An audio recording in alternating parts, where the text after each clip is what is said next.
사람들은 종종 말합니다. 축의금이란 마음이다.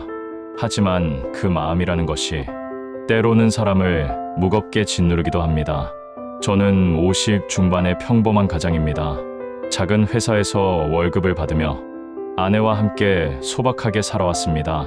그런 제게는 30년이 넘는 시간 동안 곁을 지켜온 친구가 있습니다. 그 친구가 건넨 한 통의 편지가 제 인생의 축의금에 대한 생각을 완전히 바꿔놓았습니다. 이것은 돈에 관한 이야기이면서 동시에 돈이 아닌 것에 관한 이야기입니다. 제가 그 친구를 처음 만난 건 초등학교 3학년 때였습니다. 1980년대 초반, 서울 변두리의 작은 동네, 골목마다 아이들이 뛰어놀고 저녁이면 연탄 냄새가 골목을 가득 채우던 시절이었죠. 그 친구네 집은 우리 집에서 골목 3개를 지나면 나오는 낡은 단층 집이었습니다. 처음 만난 날을 지금도 기억합니다. 동네 공터에서 축구를 하다가 공이 그 친구네 집 담장 너머로 넘어갔고 우리는 머뭇거리며 서 있었습니다. 그때 그 친구가 담장 너머로 공을 던져주며 말했습니다. 같이 놀자. 그렇게 시작된 인연이었습니다. 우리는 같은 초등학교를 다녔고 같은 중학교에 진학했습니다. 고등학교는 달랐지만 주말이면 여전히 만났고 군대를 다녀온 후에도 우리는 같은 동네에 남아 있었습니다. 그 친구는 저보다 조금 일찍 결혼했습니다. 26살 때였죠. 저는 그 결혼식에서 처음으로 축의금이라는 것을 냈습니다. 당시 제가 낸 금액은 5만 원이었습니다. 지금 생각하면 적은 돈이지만 당시 군 제대 후 아르바이트로 근근히 살던 저에게는 결코 작은 돈이 아니었습니다. 그 친구는 제 손을 꼭 잡으며 말했습니다. 고맙다. 진짜 고맙다. 그 악수의 온기를 저는 아직도 기억합니다. 세월이 흘렀습니다. 저도 결혼을 했고 아이가 태어났습니다. 그 친구도 아들을 낳았습니다. 우리는 각자의 삶을 살았지만 여전히 연락을 주고받았습니다. 명절이면 문자를 보냈고 가끔 시간이 나면 동네 포장마차에서 소주를 마셨습니다. 요즘 어떻게 지내? 그냥 그렇지 뭐. 자네는? 나도 비슷해. 많은 말을 나누지 않아도 우리는 서로를 이해했습니다. 30년이라는 시간이 우리 사이에 쌓여 있었으니까요. 제가 직장을 잃고 몇 달간 백수로 지낼 때가 있었습니다. 2008년 금융위기 직후였죠. 그때 그 친구가 조용히 제게 돈을 빌려준 적이 있습니다. 200만 원. 천천히 갚아. 급하지 않아. 그 친구도 넉넉한 형편이 아니었는데 자기 적금을 깨서 빌려준 돈이었습니다. 저는 6개월 후 새 직장을 구하고 그 돈을 갚았습니다. 그 친구는 돈을 받으며 말했습니다. 이제 술 한 잔 사. 우리는 그날 밤 포장마차에서 소주 2병을 비웠습니다. 그때 저는 생각했습니다. 이 사람은 진짜 친구다. 제 아들이 결혼을 한다고 했을 때 저는 기쁘면서도 걱정이 앞섰습니다. 요즘 결혼식이 얼마나 드는지 모르는 사람은 없을 겁니다. 예식장 비용, 스드메, 혼수 하나하나가 1,000만 원 단위였습니다. 저희 부부는 평생 모은 돈을 털어 아들의 결혼을 준비했습니다. 그래도 부족했습니다. 대출도 받았습니다. 하지만 그건 당연한 일이라고 생각했습니다. 부모로서 해줄 수 있는 마지막 일이니까요. 청첩장을 돌릴 때 저는 고민이 많았습니다. 누구에게 보내야 하나? 혹시 부담이 되지는 않을까? 특히 오래된 친구들에게는 더 조심스러웠습니다. 다들 제 형편을 아는 사람들이었고 저 역시 그들의 형편을 알고 있었으니까요. 하지만 그 친구에게는 당연히 청첩장을 보냈습니다.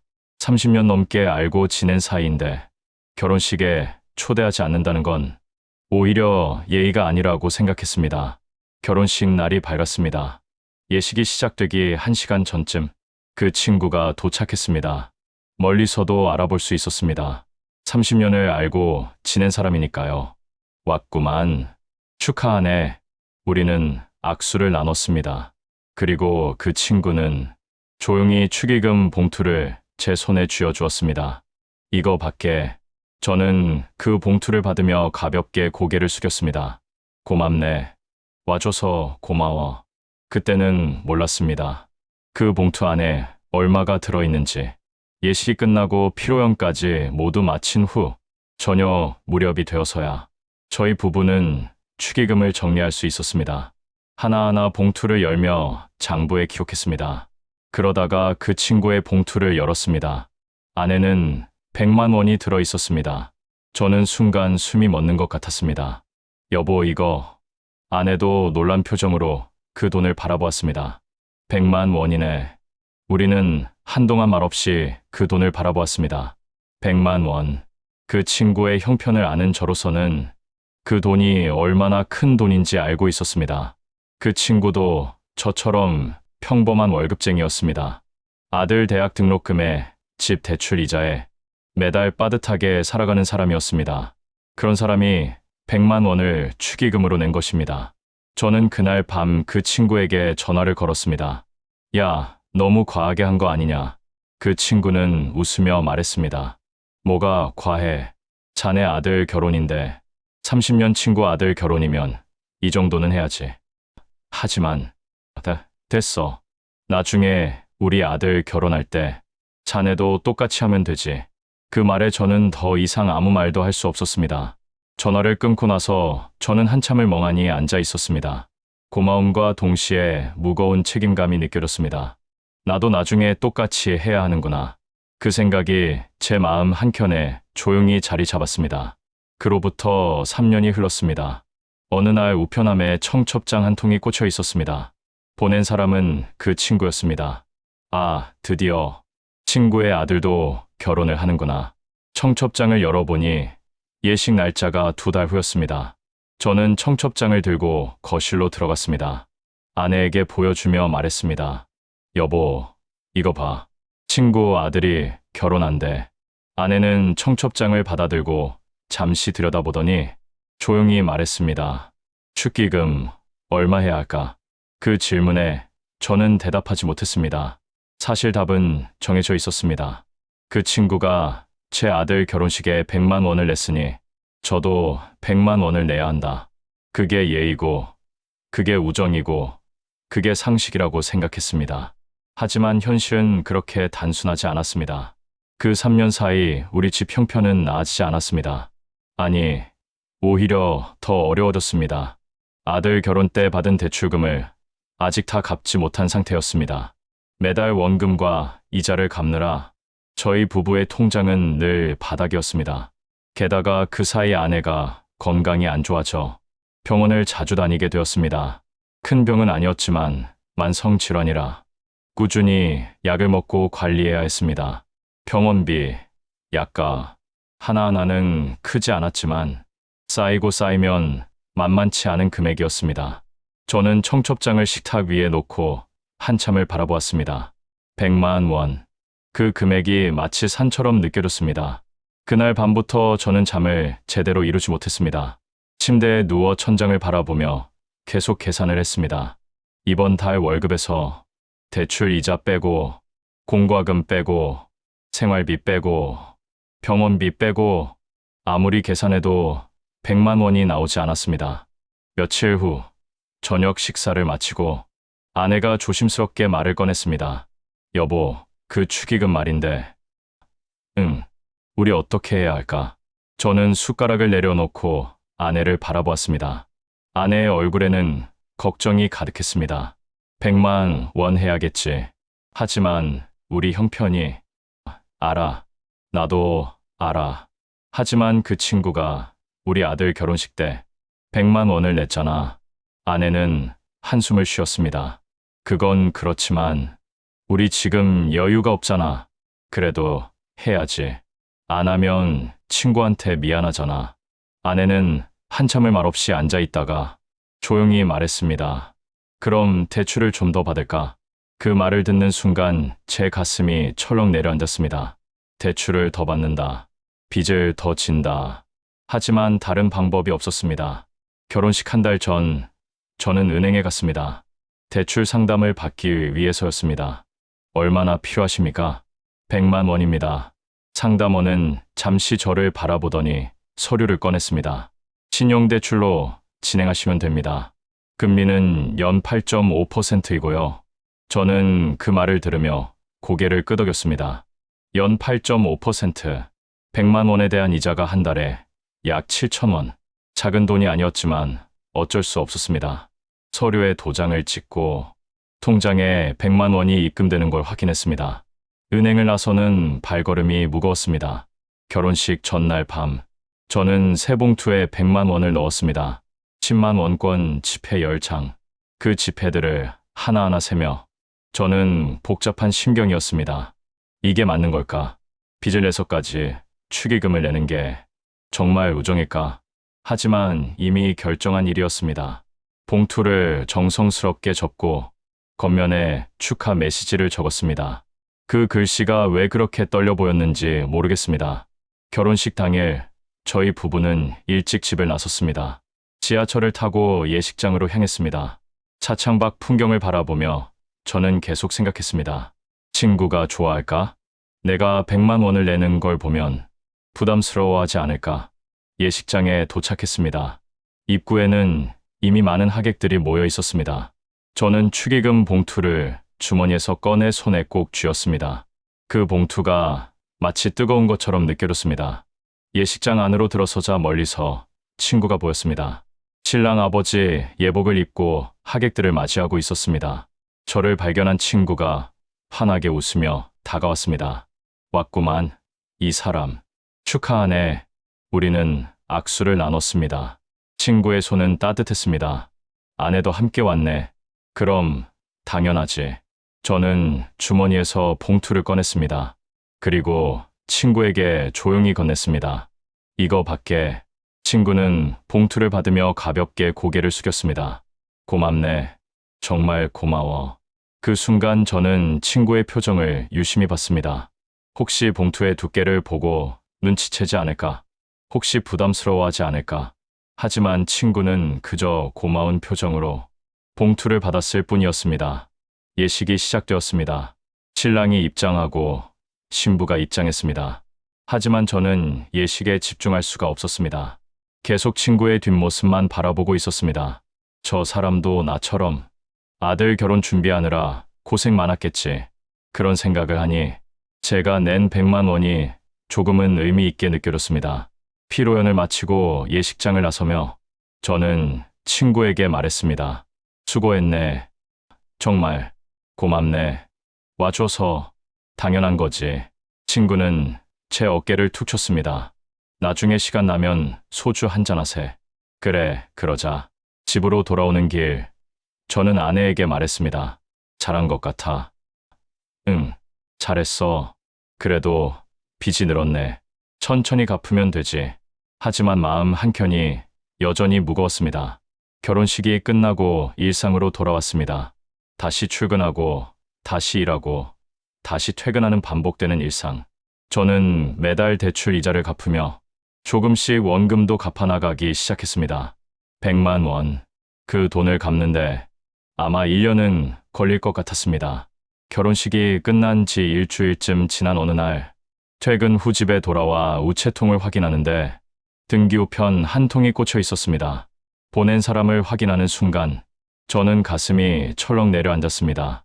보낸 사람 그 친구. 왜? 무슨 일이지? 등기우편이라니. 친구가 저에게 등기우편을 보낼 이유가 없었습니다. 혹시 무슨 일이 생긴 건 아닐까? 혹시 제가 실수한 게 있나? 온갖 생각이 머릿속을 스쳤습니다. 집 안으로 들어가 거실 소파에 앉았습니다. 아내에게 등기우편을 보여주며 말했습니다. 여보, 이거 봐.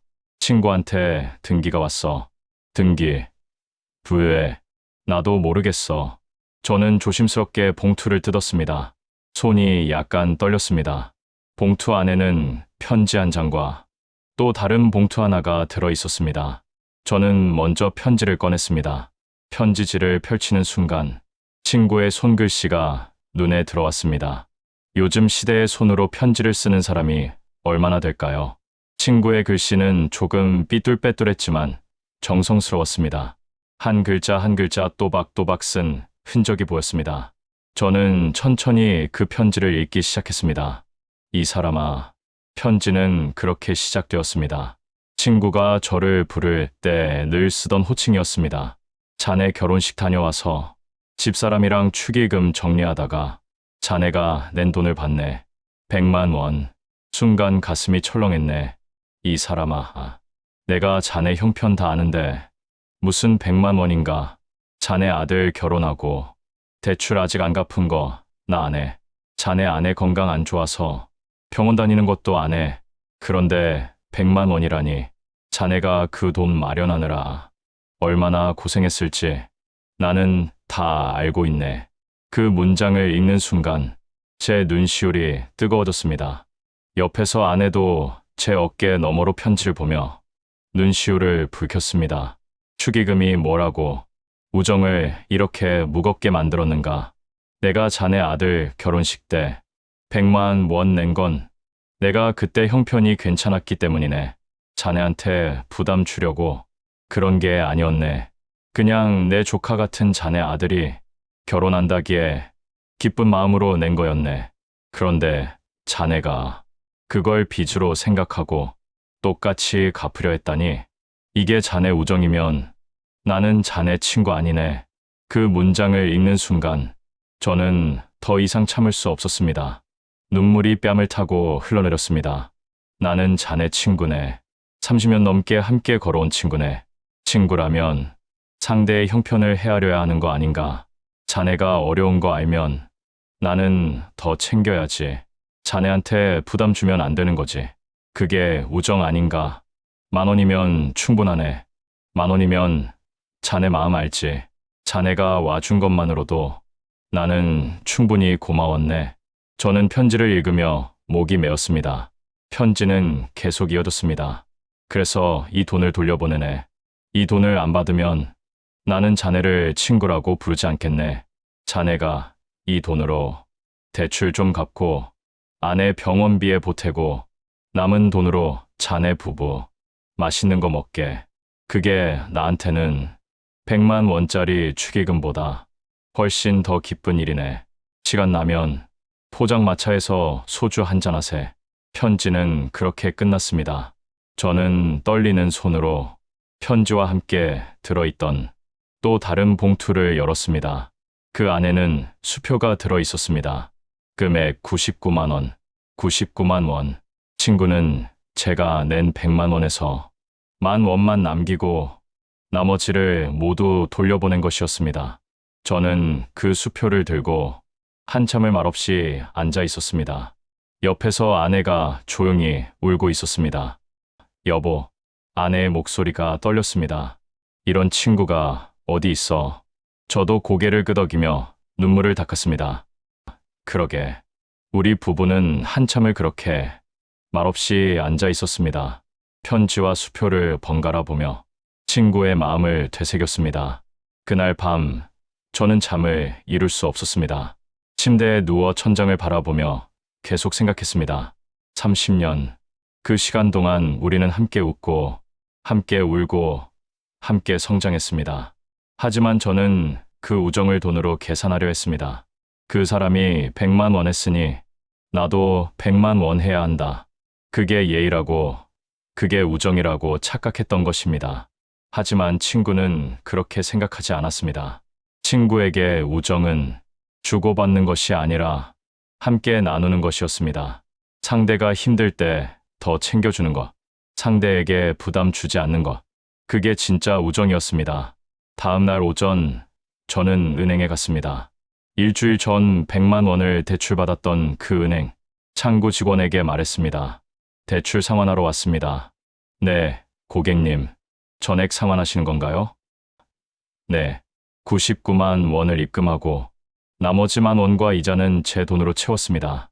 대출이 상환되었다는 확인증을 받아들고 은행을 나서는 발걸음이 일주일 전과는 달랐습니다. 가벼웠습니다. 아니, 가벼운 동시에 뭔가 묵직한 것이 가슴에 남아 있었습니다. 그것은 빚이 아니라 감사함이었습니다. 저는 은행을 나와 공원 벤치에 앉았습니다. 그리고 휴대폰을 꺼내 친구에게 전화를 걸었습니다. 신호음이 울렸습니다. 한 번, 2번, 3번. 여보세요. 친구의 목소리가 들렸습니다. 나야. 오, 자네. 편지 받았네. 전화기 너머로 친구가 잠시 침묵했습니다. 그래, 받았구만. 이 사람아. 제 목소리가 떨렸습니다. 고맙네. 정말 고마워. 뭐가 고마워. 당연한 거지. 당연한 게 아니네. 자네는 진짜 친구야. 친구가 웃었습니다. 30년 친구인데 이제 알았나? 저도 웃었습니다. 눈물이 나면서도 웃었습니다. 시간 나면 정말 소주 한잔 하세. 제가 말했습니다. 그래, 이번 주말에 어때? 좋지. 그럼 토요일 저녁에 우리 동네 포장마차에서 보세. 알았네. 토요일 저녁, 저는 약속 장소로 나갔습니다. 동네 포장마차. 우리가 20대 때부터 자주 가던 곳이었습니다. 친구는 이미 와 있었습니다. 왔구만. 기다렸나? 방금 왔네. 우리는 자리에 앉았습니다. 아저씨, 소주 2병이요. 곧 소주와 안주가 나왔습니다. 친구가 소주를 따랐습니다. 자, 밖에. 저도 친구 잔에 소주를 따랐습니다. 건배. 건배. 우리는 잔을 붙였습니다. 소주를 한 모금 마시고 친구가 말했습니다. 자네, 편지 받고 많이 놀랐지? 놀란 정도가 아니었네. 울었네. 솔직히. 남자가 그렇게 약해서야. 친구가 웃었습니다. 자네 때문에 약해졌네. 저도 웃었습니다. 있잖아. 제가 말을 꺼냈습니다. 응? 나 그동안 우정을 잘못 이해하고 있었던 것 같아. 친구가 안주를 집으며 고개를 끄덕였습니다. 나도 그랬네. 사실 자네 아들 결혼식 때 100만 원 낸 것도 지금 생각하면 좀 과했던 것 같아. 아니야, 그건. 아니네. 과했어. 자네한테 부담을 준 거지. 그게 미안했네. 친구의 말에 저는 고개를 저었습니다. 아니야. 그때는 정말 고마웠어. 다만 내가 그걸 빚으로 생각한 게 문제였지. 우정이 뭘까? 친구가 물었습니다. 저는 잠시 생각하다가 대답했습니다. 함께 있어주는 거, 상대를 이해해주는 거. 그리고 저는 친구를 바라보며 말을 이었습니다. 상대가 힘들 때 부담 주지 않는 거. 친구가 고개를 끄덕였습니다. 맞네. 그게 우정이지. 자네가 가르쳐줬네. 진짜 우정이 뭔지, 진짜 친구가 뭔지. 친구는 소주를 한 모금 더 마시고 조용히 말했습니다. 우리 나이 50 중반이네. 이제 인생 반 넘게 산 거지. 그렇지. 이 나이에 깨달은 게 있네. 돈으로 계산되는 관계는 진짜 관계가 아니라는 거. 친구의 말에 저는 깊이 공감했습니다. 맞아. 나도 이번에 깨달았어. 축의금도, 선물도, 빚도 그런 게 우정을 만드는 게 아니라는 걸. 그래. 그냥 함께 있어주는 거지. 30년 전이나 지금이나 변함없이.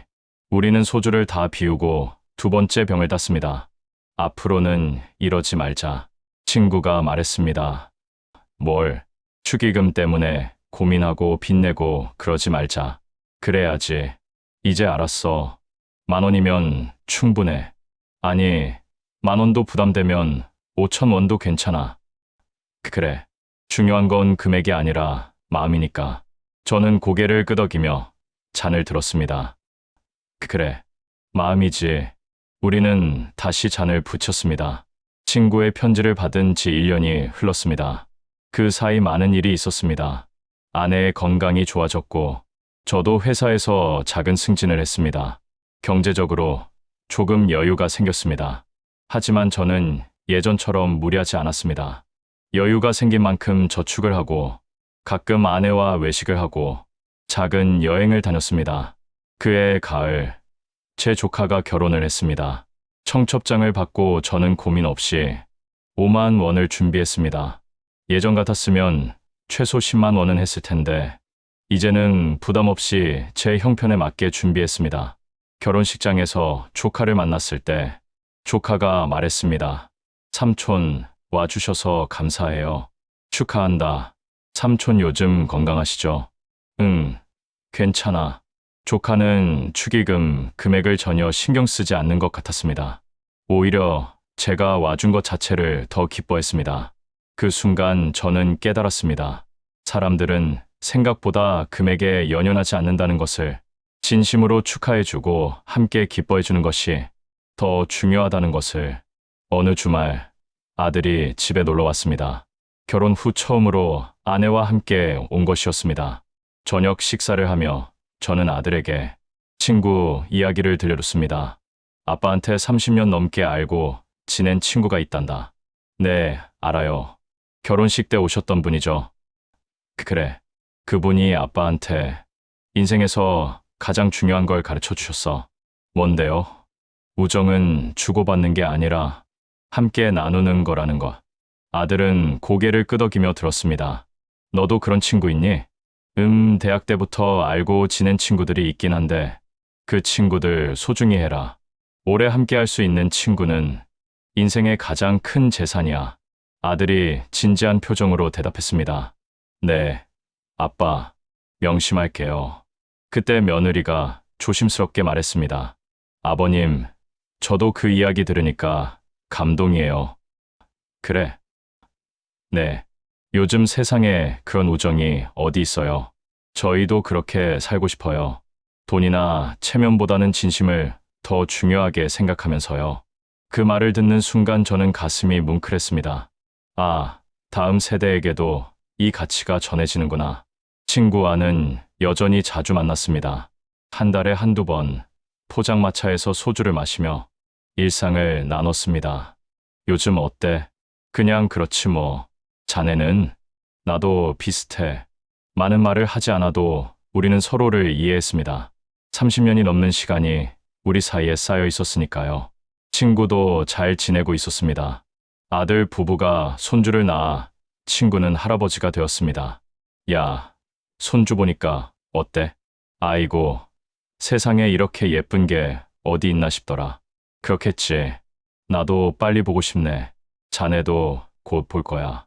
우리는 그렇게 서로의 일상을 나누며 여전히 우정을 이어갔습니다. 그해 겨울, 저는 친구에게 편지를 썼습니다. 손으로 직접 쓴 편지였습니다. 이 사람아, 자네가 1년 전에 보낸 편지 아직도 간직하고 있네. 가끔 꺼내서 읽곤 하네. 읽을 때마다 새롭게 감동하네. 자네 덕분에 나는 인생을 다시 배웠네. 우정이 뭔지, 관계가 뭔지, 진심이 뭔지. 고맙네. 정말 고맙네. 앞으로도 오래오래 함께 늙어가자. 편지를 봉투에 넣고 우체통에 넣었습니다. 며칠 후 친구에게서 전화가 왔습니다. 야, 편지 받았네. 그래, 이 사람아, 남자가 이렇게 감성적이면 어떡하나. 친구가 웃으며 말했습니다. 자네가 먼저 편지 보냈잖아. 그건 그렇지만 하여튼 고맙네. 뭐가 고마워. 자네가 내 친구라서 고맙지. 우리는 전화기 너머로 한참을 웃었습니다. 친구의 편지를 받은 지 2년이 흘렀습니다. 저는 이제 58, 친구도 같은 나이입니다. 우리는 여전히 한 달에 한두 번씩 만나 소주를 마십니다. 어느 날 포장마차에서 소주를 마시다가 친구가 물었습니다. 있잖아, 그때 일 기억나나? 뭐, 내가 자네한테 99만 원 돌려준 일 당연히 기억하지. 어떻게 잊겠어. 그때 왜 10,000원만 받았는지 아나? 친구가 물었습니다. 글쎄, 형식적으로라도 뭔가 받아야 한다고 생각한 거 아니었어? 친구가 고개를 저었습니다. 아니네. 그럼 10,000원은 자네 마음의 무게였네. 저는 친구를 바라봤습니다. 자네가 나를 생각하는 마음, 내 아들 결혼을 축하하는 마음, 그 마음의 무게가 10,000원이었던 거지. 친구의 말에 저는 숙연해졌습니다. 그 마음이면 충분했네. 나머지 99만 원은 자네한테 필요한 돈이었고, 돈의 가치는 금액이 아니라 그 안에 담긴 마음이네. 친구가 계속 말했습니다.